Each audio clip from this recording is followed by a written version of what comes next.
All right. Hey, everyone. Thanks for watching this episode of Circus of Time Review podcast, where this week we'll be talking about everything that is Marvel and DC cinematic universes. Going to be just diving right into it, but I want to first introduce my guests that I have returning from the Star Wars episode. That was just merely 51 days ago. But the first guest that we have on, he's been changing up his switching it up, I guess, going to do some holiday reviews and just release his Bandcamp EP. So check that out. So we have Tim from TheLateReviews. Tim, welcome.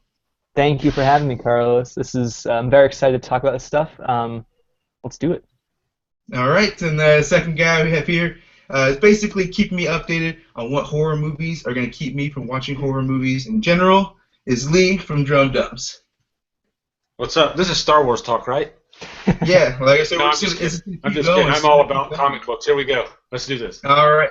Well, yeah, like we're talking, Star Wars is a big behemoth. It's been going on for a while, but there are other franchises that are trying to push through and will be even bigger in 2016. 2016 is going to be a huge year for Marvel and DC, especially Marvel. I think having up to 6 releases, and DC maybe 1 or 2. But just kind of jumping into it, the most recent news we had coming out was Benedict Cumberbatch's pictures as Doctor Strange, which I have no background with the comic book adaptation or the original characters. So when I saw pictures, compared them, I could see it. But what did you guys think when you saw the picture?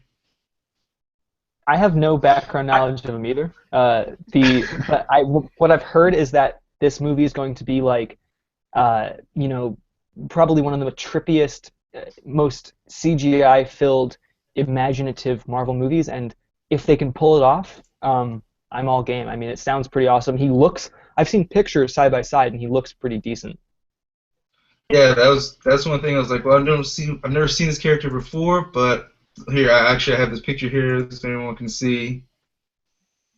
Yeah. I mean, if you can see it. So yeah, that's looks pretty good to Google it, look it up. But I think they did a pretty good job. At first it was when they did the casting, I was like, this is Benedict Cumberbatch. He's been casting everything. I don't know, Lee, what do you think?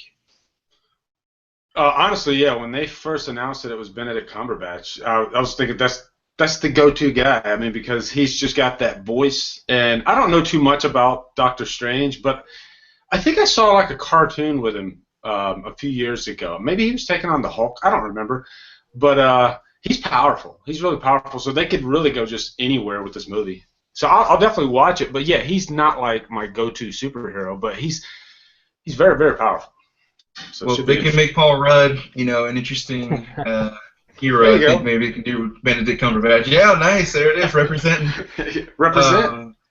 Definitely. So yeah, that's Tim. Like you said, this one thing I've heard is it's going to be the most trippy looking of all Marvel movies, since it does incorporate different worlds. I don't know. I'm not sure like magic or if it's how they're going to interpret it into the movie. But yeah, I guess it's going to be the most cinematically. It's going to look very nice to look at. I would say maybe like Guardians of the Galaxy, where it has lots of bright colors and different worlds. So that's something I'm excited for. As much as I like, Captain America, and it's all grounded, on Earth and everything, but this would be nice to kind of change it up. I did like Guardians of the Galaxy and how they got creative with using space. So talking a little bit more, just kind of going into Civil War, what did you guys think of the last trailer with Civil War? I guess was the last one with Captain America and what's his name? Bucky? Beat the shit out of Iron Man. Yeah, Bucky. Beat the shit out of Iron Man. What do you think of that scene? It's pretty badass. That was intense. That was pretty crazy. I remember when I saw the trailer, the whole trailer, I'm like, wow, this is cool. And then when they just showed them just freaking rocking Iron Man, I was like, wow, this is insane. This is going to be intense. This is probably my most anticipated Marvel movie. Definitely. I mean, out of all of them, this one has potential to be really cool. I hate to be that guy, though, but I like I was telling you guys earlier, I did just get a subscription to Marvel Unlimited, so I'm trying to make it sound like I know what I'm talking about. I did read the 7-part of Civil War, and I gotta admit, this movie is going to take a different spin on Civil War just because of contracts and all that stuff. And I highly suggest you do read Civil War and see what, if we lived in a perfect world, what this movie could be, because it could be off the wall, crazy, chock full of superheroes and stuff like that. But I rewatched the trailer after I watched it, and I initially thought the trailer was like, I don't know, it looked a little bit boring and tame. But I rewatched it again, and I think it has potential to be really, really cool, action-packed, a lot more action than other things, because basically the story is they're just constantly fighting and going against each other's, like, wills and stuff like that. So I really think it has potential to be really cool. I want to see what they do with this new spin on it. Who they, like, all the superheroes are kind of not what are in the actual storyline. So I'm game. I just gotta, go in. Yeah, I've never read a single comic, so I'm just going into this just with cinematic knowledge. Yeah. And the big reason I'm looking forward to it is because it's the same directors that did Winter Soldier. And Winter Soldier is one of the best Marvel movies. So it's just got a really cool tone. It's a little bit more than an actual comic book movie. There's like some espionage there and some spy game stuff there. So I think that they're probably going to hold to that. But set up the Civil War storyline. But I am looking forward to seeing what unfolds. I want to see Spidey on the screen. I'll tell you that. Oh yeah. Yeah, that's what I was just gonna say. The trailers have been, semi-whelming, I guess, if you want to call it, if that's even a word. I think they're basically gonna use Spider-Man as a new Luke Skywalker. They're not going to show him in any of the trailers, Yeah. And he's going to show up at the very end just to be like conveniently show up for the story of some sort, or just kind of be in the background, like we have to look for him, I guess. But yeah, the trailers, I think they haven't been showing this all, but I do think it has potential. With Black Panther, they haven't said anything about him. They've just been showing pictures and him sprinting and doing all that cool stuff. So I think that still has some potential for some more things to come out, and with them having Spider-Man. So I think they are being tame with the trailer so far. But also we did get that awesome scene of them beating the shit out of Iron Man, but that's like one of a few scenes I think that's going to be like, holy shit, that's happening in this movie. So yeah, I'm excited for the movie. I'm more excited for this than I was for like Iron Man 3, or I love the Winter Soldier, but I think I'm more excited for this one as well. So I think Captain America, from going from the first movie being like one of the most boring Marvel movies to now being the most anticipated one, is pretty good, I'd say. Shocking. Yeah. And if I could add to that, Winter Soldier, Marvel, the movies, it seems like they always falter when it comes to villains, at least in my opinion. But Winter Soldier, to me, is like one of the best villains out of all the movies. And I think he's a big part of this whole Civil War storyline. So that's another reason why I'm really looking forward to it. It's cool to see reoccurring villains, for a while, if you look back at like Marvel movies, you get rid of a villain, you thwart him, he's gone forever. You never ever hear about him. It's cool, like even that post-credit sequence of Age of Ultron. It's cool that they're really tying this together. And just to say, it is not really fair for me to hold the source material accountable for a movie, because really, like Lee, you said, you're going in with just cinematic knowledge, and really that's what we should all go in as with, because it's like, you can't go into Star Wars and expect every expanded universe novel to correlate with the that's a deep well. It'd be messy, pretty messy. They didn't address page 54. Yeah, exactly. No, you're right. The source material is important, but we've come to know, and there were so many movies now that we shouldn't expect them to, go straight from the book. Or in contracts, like you said, Tim, contracts are a huge thing as to why they probably can't go with the source material, because they don't have all the characters that would be appropriate for the plot line. So the business side of Hollywood does affect a lot of the plot line as well, unfortunately. But it brings back, it brings back Bucky, which that he was like a fan favorite. So I think in a way it's kind of like a silver lining. Yeah, I do like that they, like you said, they're bringing them back over, because they do. It's always a one-off. It seems like with the villains, they never really have that interacting, or the storylines crossing over. It seems like we got to beat this bad guy, and then we're moving on to the next one. And like you said, it leads on to the next guy. Whereas this one's like the continuance of him being a good guy, and now everyone's kind of split. and you kind of don't know which side you're going to be on. Which is good. You know, it's kind of like, you know, they're not really giving us enough information to be on one side. We have to decide, I guess, when we see the movie. So that's good. I like that. So talking about other stuff, talking about Marvel, just keeping on for a little bit more. Talking about Joss Whedon and Marvel, this is kind of a storyline from 2015, was, you know, Avengers Age of Ultron. You know, everyone expected this to be even bigger than original Avengers, which was already the biggest opening and biggest comic movie of all time at this point. But it just, to a lot of people, didn't live up to expectations. You know, maybe the plot was a little too... there's too much going on in the plot. Maybe a little bit too much was the same stuff was going on. Villain wasn't used to the potential. But you know, a lot of things going back, you find out that there was a lot of turmoil going on between Joss Whedon and Marvel creatively, and him just probably being burnt out of directing these huge blockbusters and having such a lot of demands. Do you guys think that had an effect, or did you like Age of Ultron? You think it had no effect? I think you nailed it. You know, that opening scene of Ultron, I think that set the tone for the whole movie, and I think there were problems in that scene because, first of all, it just looks so CGI. I mean, really, like everything, not just the Hulk, but everybody looked like they were CGI characters, and I don't know, it was just kind of, hey, let's throw this huge action scene that really has not too much to do with the whole story. And I think, whereas the first Avengers, I think, worked because they took their time, they built the story, and once they finally got together, you know, you weren't fully bombasted with all this other stuff coming at you like you were in Ultron. Unfortunately, I feel like Lee, like, what I'm gonna go off on what you said.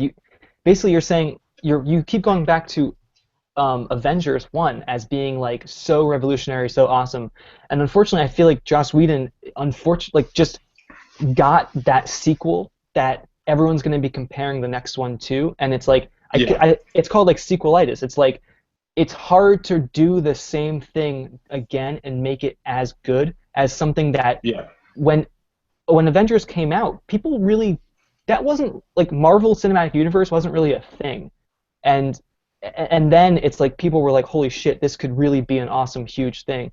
And I think that also Age of Ultron falls in the middle of just this clusterfuck of like this huge phase of movies. And I think everything from here on is probably going to be really good. That was just unfortunate. I feel bad for Joss Whedon, but it's not like it was a terrible movie. I just think... No, definitely not. I was still very entertained by Ultron. And, you know, it sounds like I was really praising the first Avengers, but I got to admit, like, I loved the first Avengers when I first saw it, but it's not like The Dark Knight, where The Dark Knight for me it's still just as good as the day I saw it. Whereas Marvel films, they do seem to kind of, or at least not all of them, but most of them for me, they kind of wane a little bit.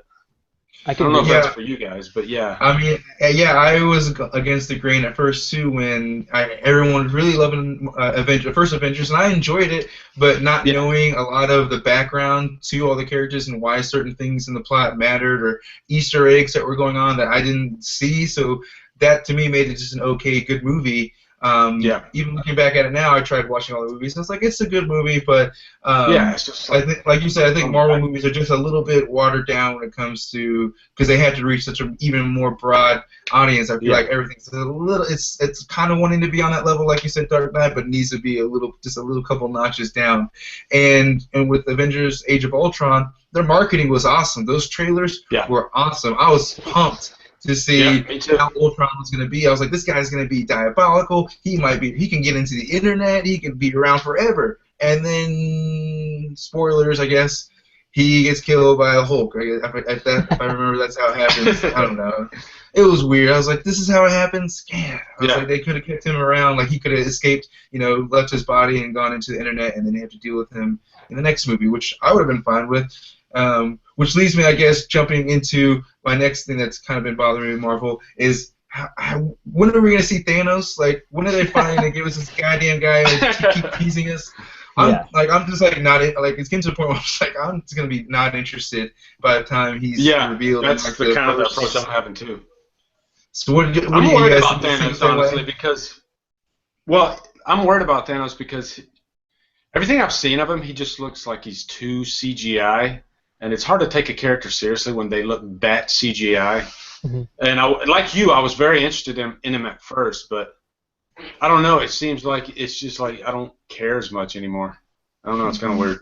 I don't. I'm really scared when we see a full body shot of him because like so far we've only seen him sitting down, we've only seen him close up, and I don't want him to look like Snoke from Star Wars, and I don't want him Yeah. to look like Apocalypse from X-Men. So they need to have a happy medium between those two characters, or it's going to be another Ultron. I mean, they could have even done Ultron not so CGI.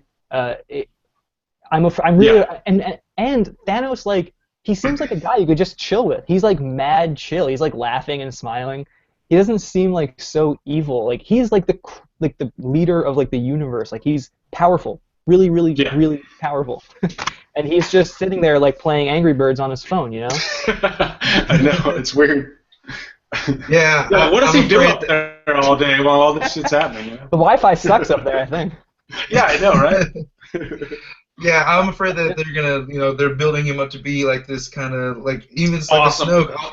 All I see is, Bran, the older brother from Goonies CGI version at this point because Josh Brolin they did. I know they're trying to not use a lot of his face, but you can definitely see it. And for me, it's like I've seen so many of his movies at this point. Like, oh, Josh Brolin. Why in blue, him? with a blue face? I don't know. With the voice, I mean, maybe he was then making DC making up for not making him the new Batman or something. Because I remember he was in the Yeah, maybe. with Army Hammer and somebody else where they were thinking about. He'd have been a good Batman. But yeah, I think he would have been a good older Batman for sure, or at least a Bruce Wayne, a good Bruce Wayne.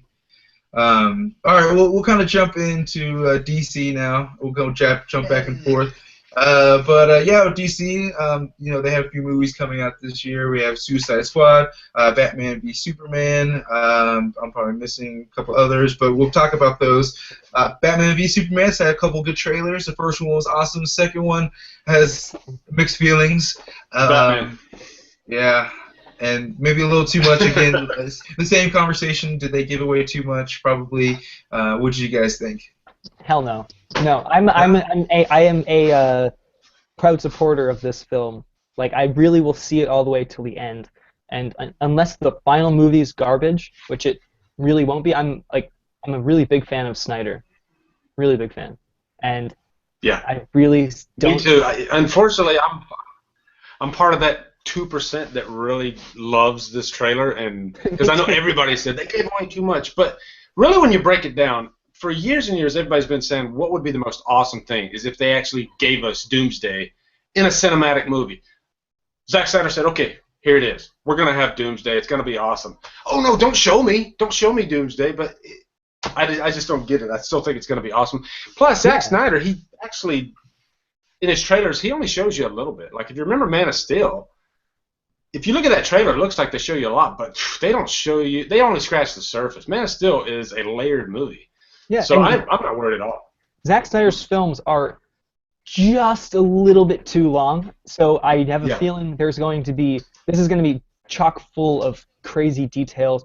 I mean, also I've heard that Doomsday might be a MacGuffin. He might appear and then leave because we all know what Doomsday kind of ends up doing. So there's no way they're going to do that in this movie. I think there's probably going to be a battle, and then he's going to flee, and then there's going to be a bigger threat. Like, I really have faith in Zack Snyder. I love all his movies, except I have faith.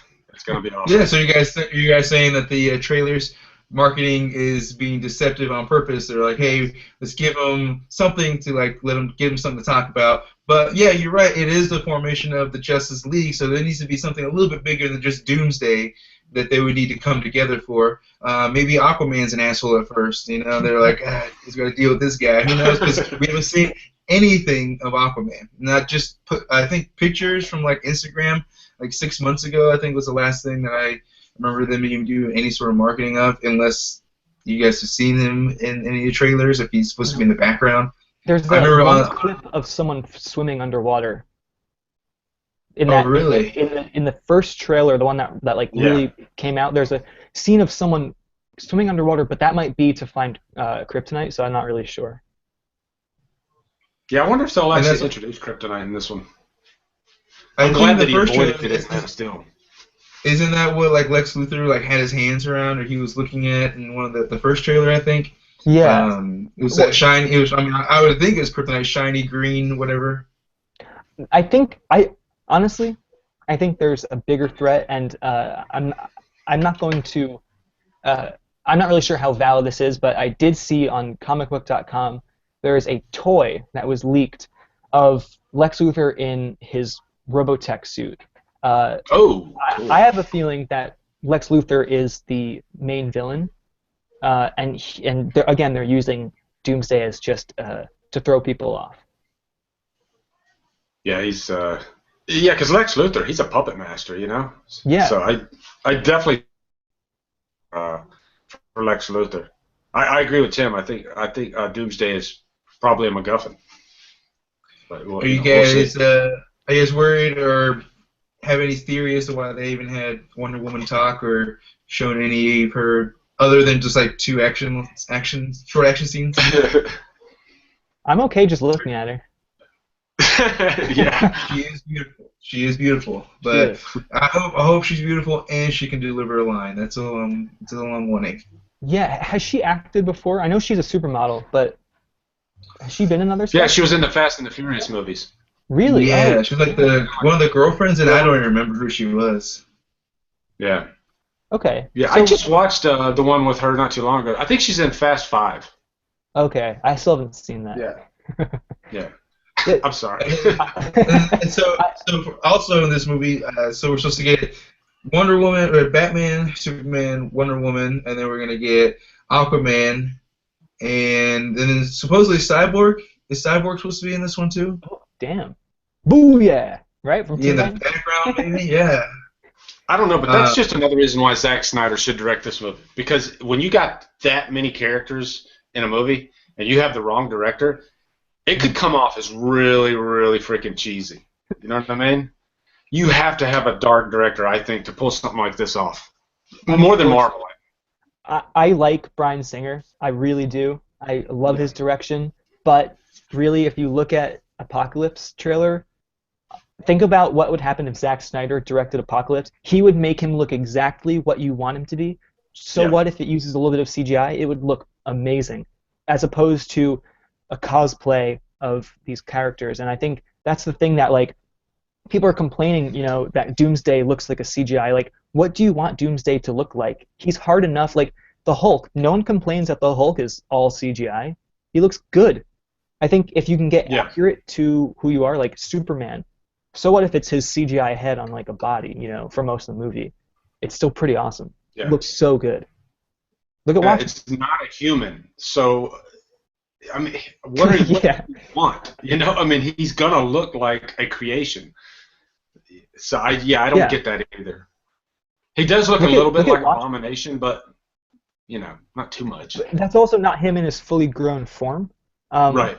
Which I think he's gonna look like a fucking beast. Last thing I want to say is let's just look at Watchmen. If you ever are doubting Zack Snyder, just always look at Watchmen and then look at the comic book.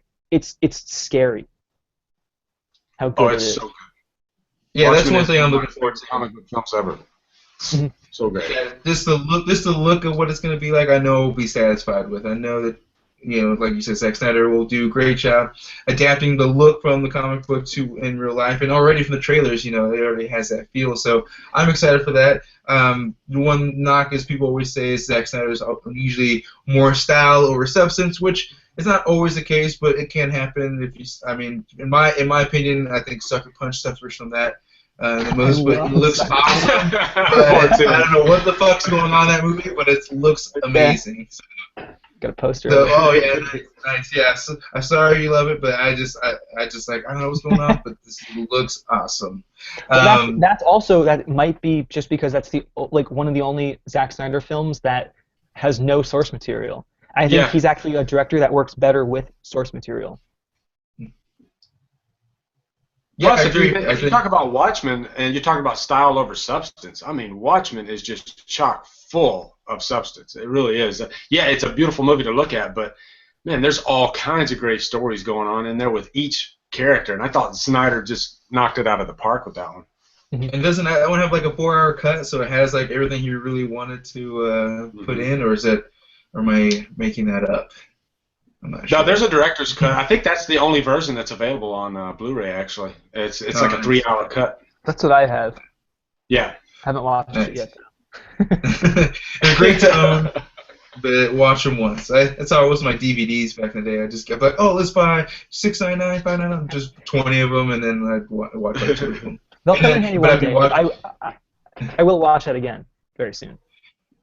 Now, when they come out with Blu-ray on TV and we watch more of your movies that you own on TV than when you actually own them, that'll be a different story. Exactly.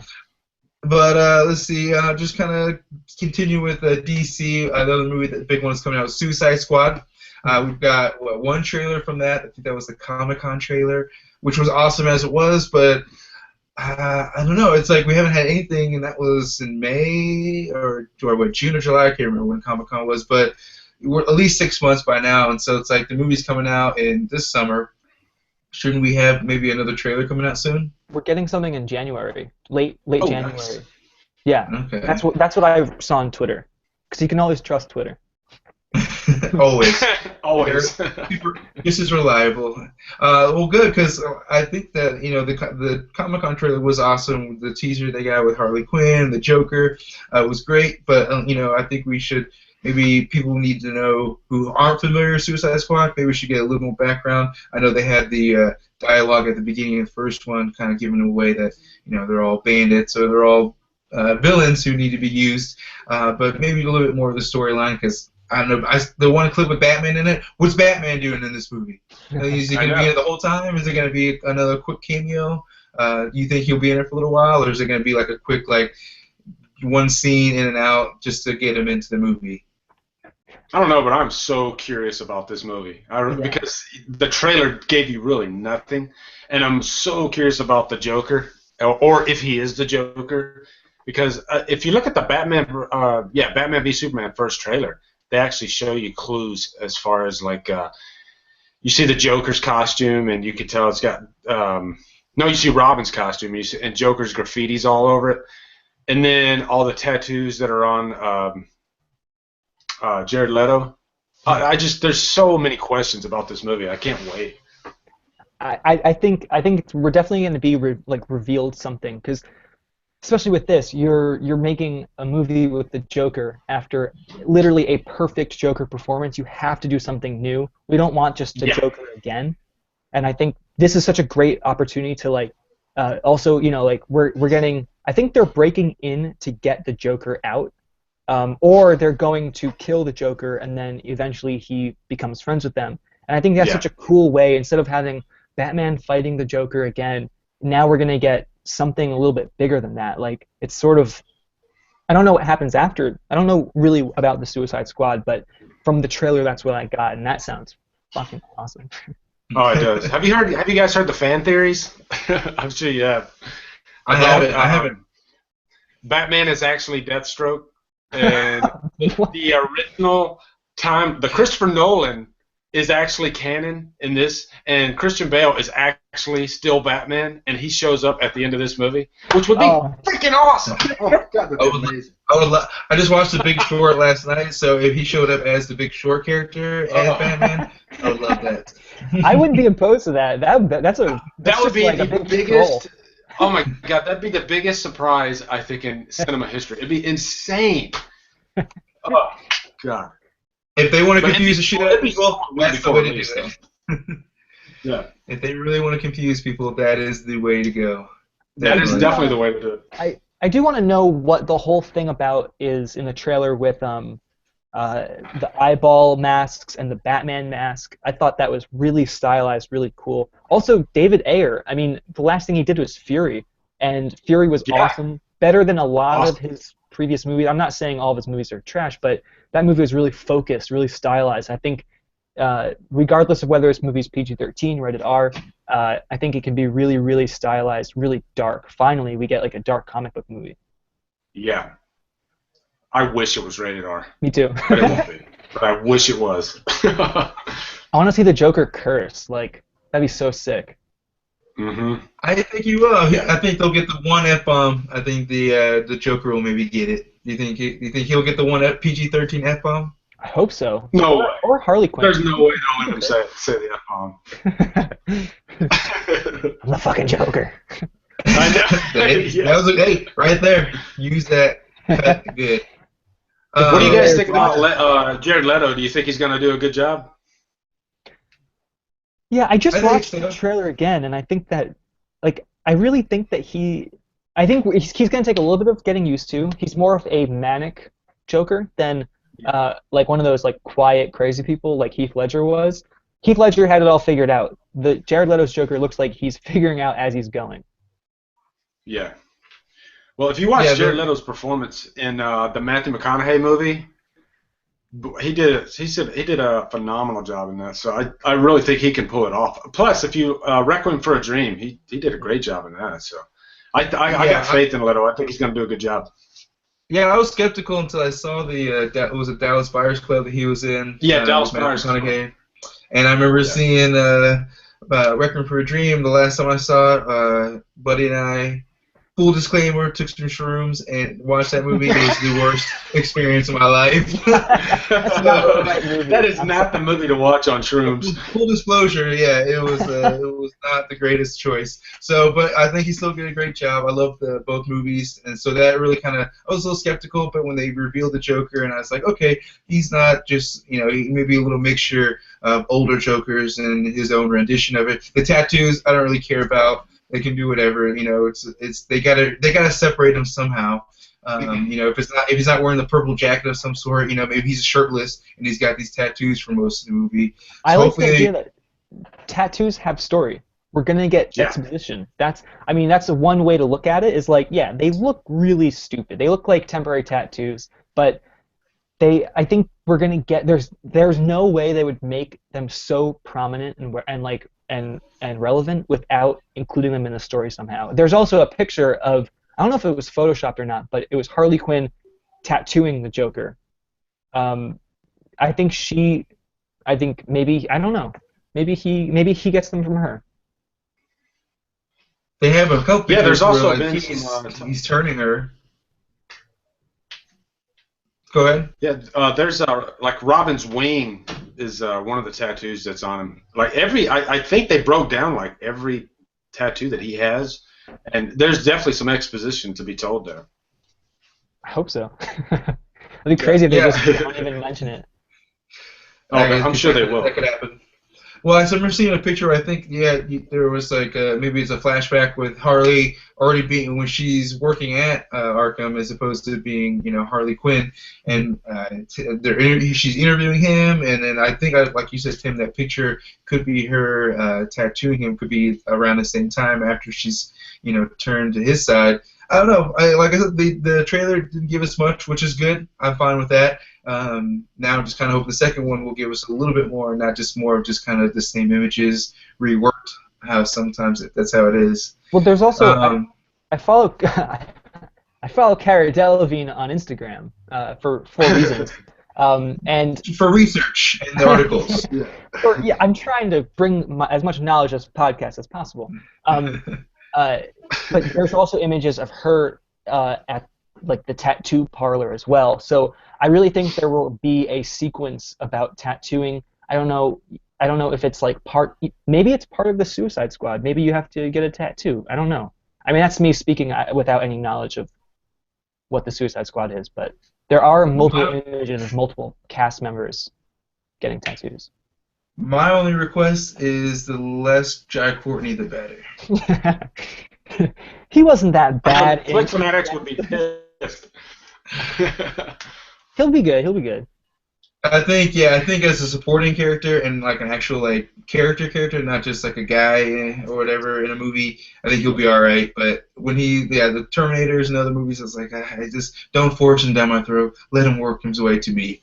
So I think him as a side character will be all right. But the less the better. The bad thing about, just to get do a little sidebar Jai Courtney talk here, it seems like he always ends up picking roles that have major problems outside of him being in that role, and he just kind of gets a lot of shit because of it.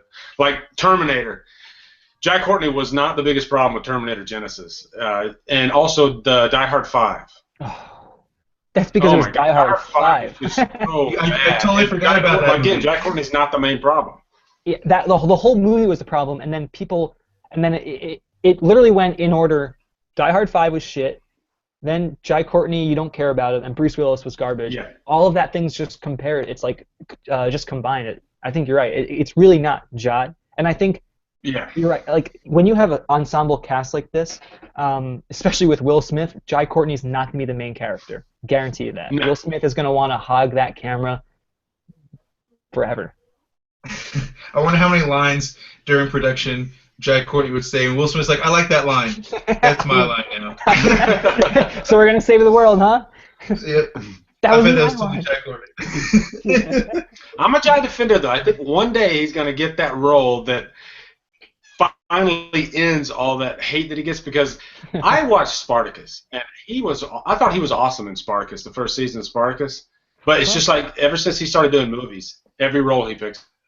I think my bias against him is like he is like that rich kid who just gets everything right off the bat. He's like, you didn't even work for it. You're just in these movies now. That's how I see him. I was like, damn it, you're just in all these blockbusters that like I just wish you could have been in like maybe a good indie film. I was like, oh, he was really good in that indie film. He earned this. Yeah. But now it's just like, no. Spartacus, I'm not gonna lie, he's pretty decent at that, but I was like, man, I did not think that was gonna reward him like all these blockbusters one after the other. I was like, man, this guy's agent is fucking unreal. So hey, it's kind of like the Hemsworth brothers. They have pretty much taken on every single blockbuster, and they've really done nothing to earn it whatsoever. Yeah. Yeah, Liam, he's got some work to do compared to Chris, but I agree.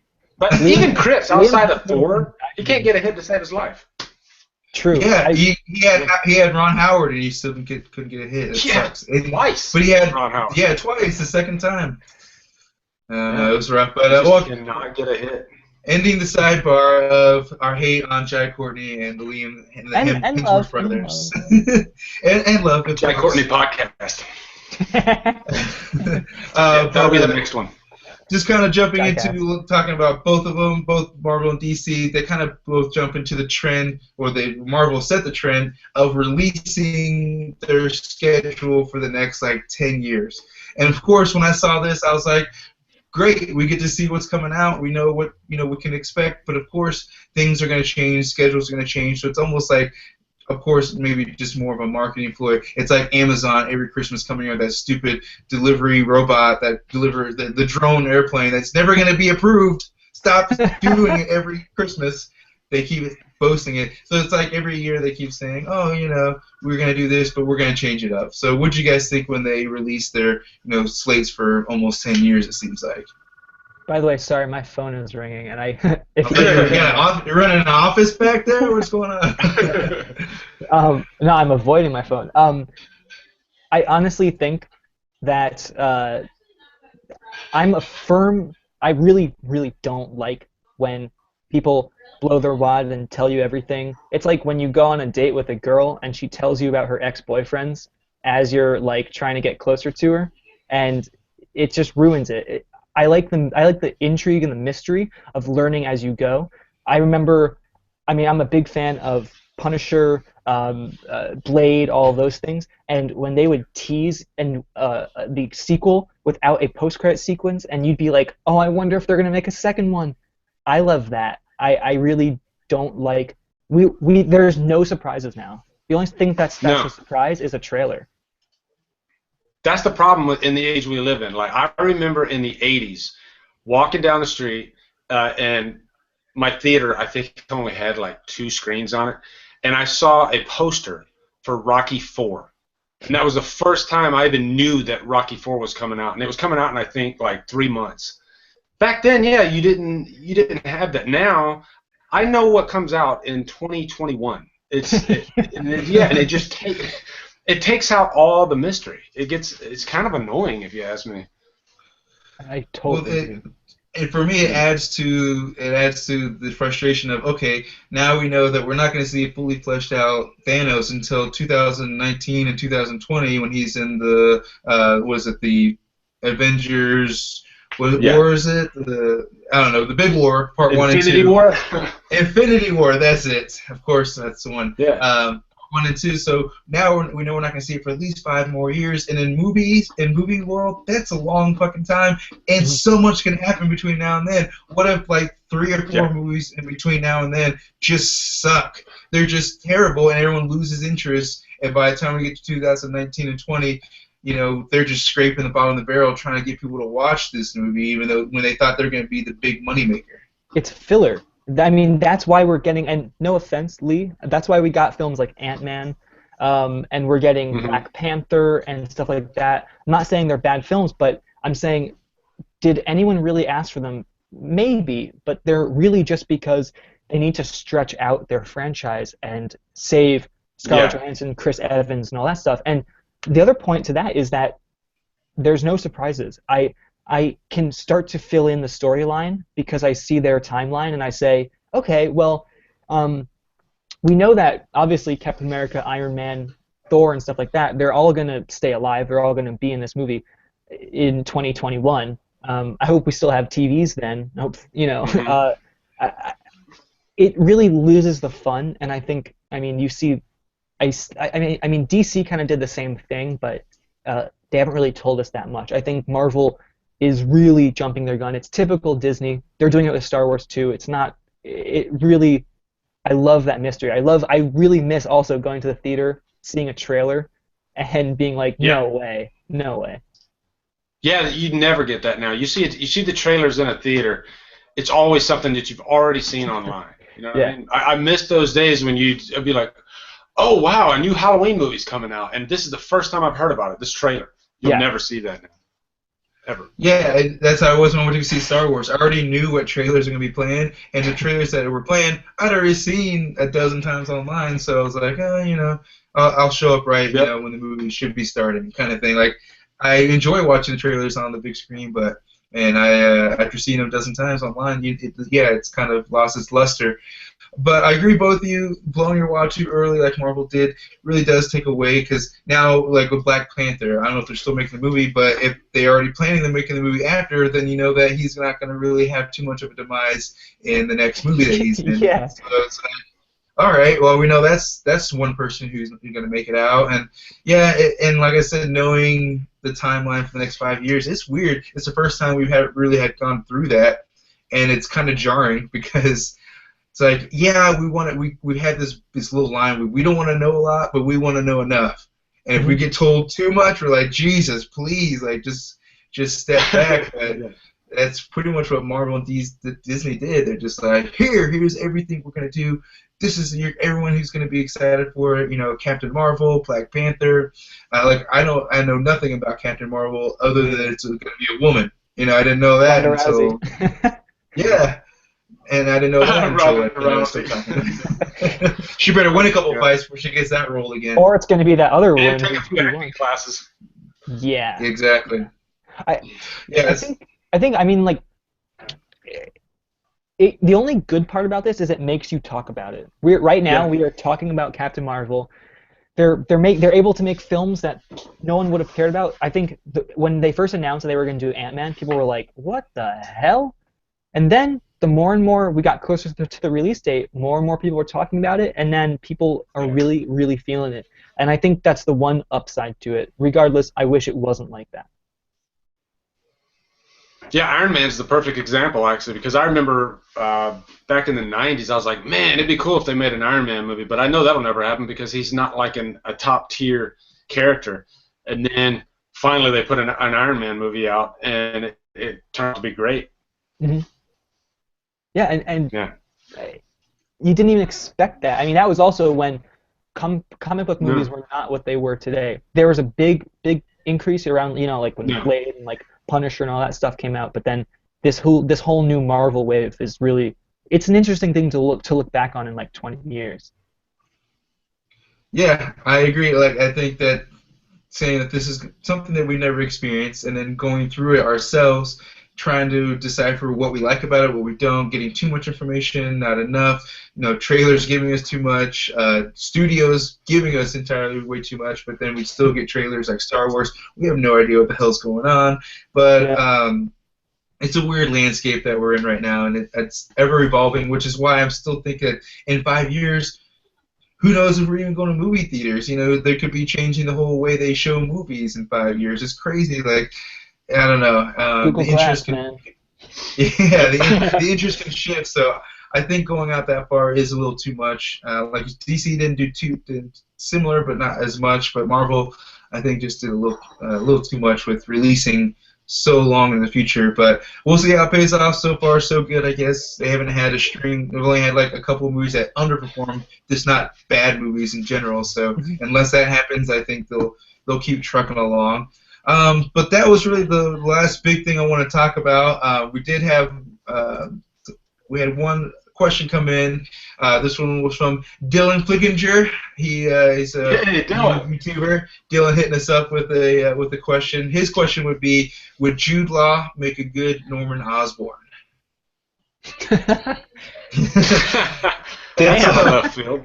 Yeah, I know. And so my response to that quick one is like, I think the Jude Law train has gone. I think his best material was like early 2000s, mid 2000s, yeah, that kind of stuff. And now I think he's kind of like, straight to DVD, maybe more of the UK kind of movies. But I don't think he'd be more of a Norman Osborn. I think the British accent would be the only thing enticing. But other than that, I just don't think he didn't. I don't think he has a draw enough that they would be like, yeah, he'd be good enough for this villain. Which I don't know. I just think that the Jude Law train is gone. I don't know. I kind of disagree. I'm gonna disagree on that one because I think Norman Osborn is kind of a side character, and Jude Law's a competent actor. I mean, he did Enemy at the Gates, which was freaking awesome. I know that's an older one, but I don't know, an older Jude Law I think would be kind of cool to see on, as a Norman Osborn type character. But that's just my opinion. So. Norman Osborn has been represented so many times in so many different ways too. Like, if you look at you compare the Norman Osborn from Sam Raimi's Spider-Man to the Amazing Spider-Man, it was totally different.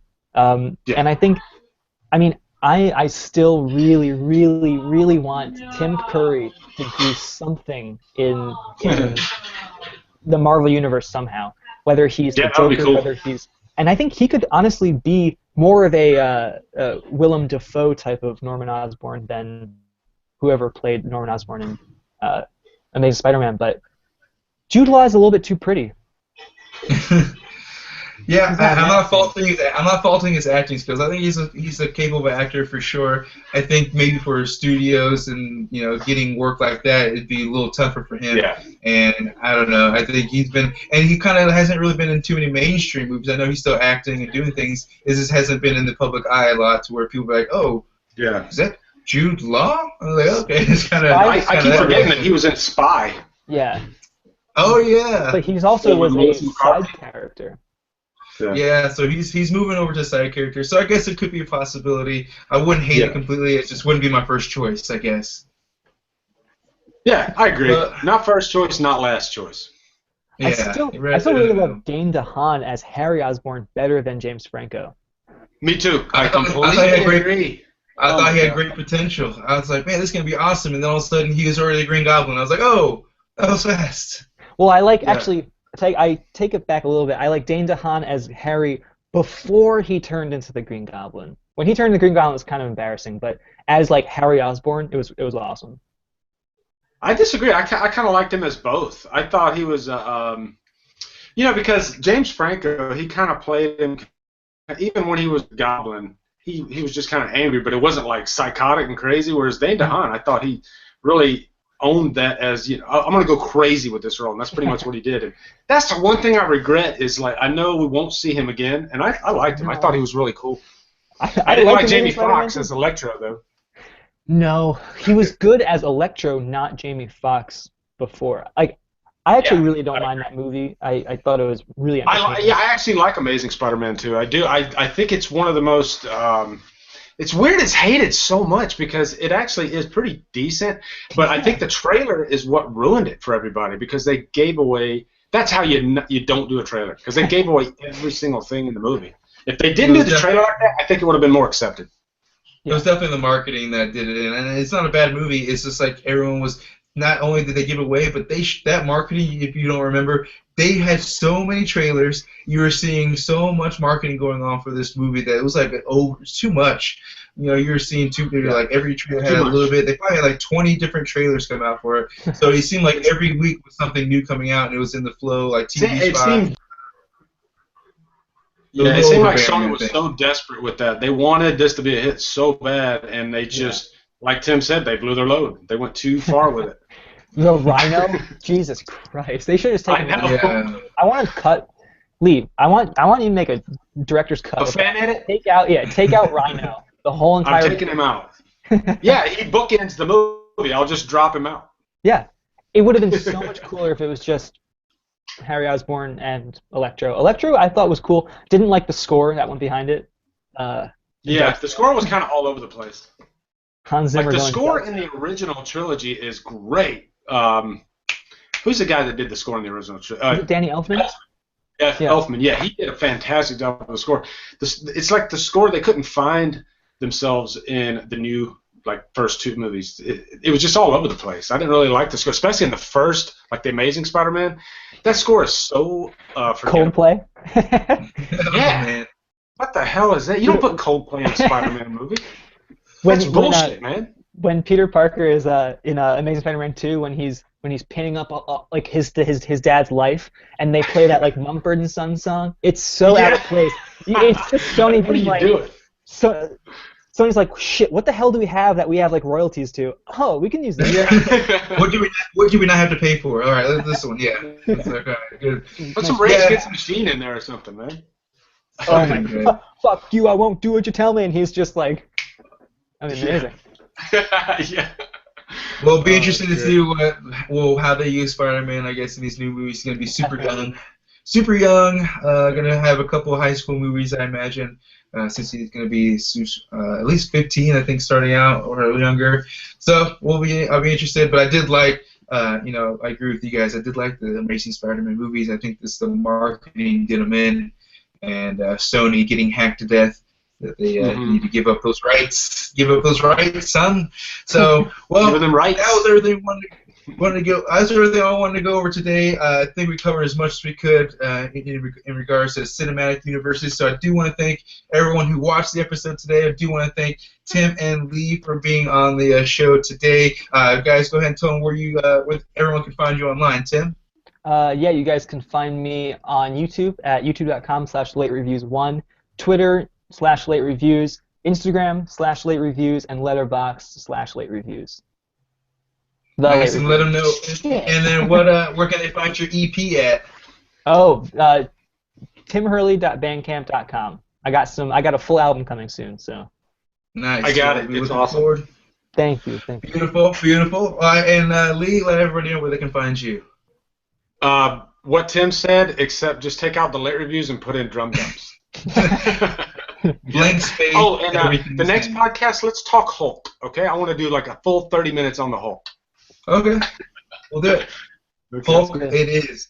We'll do the Mark Ruffalo, the Eric Bana, and the Edward Norton versions. So we could totally just do that.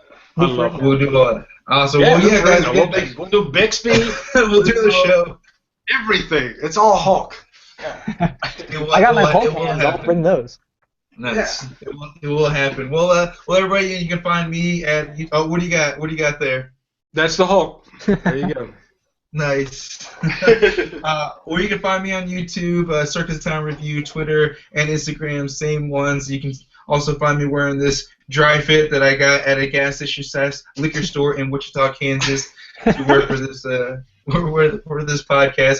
But we'll be having the next podcast next week. Again, thank you everybody for watching, and Tim and Lee for being on the show. And everyone, be excellent to each other. Thank you.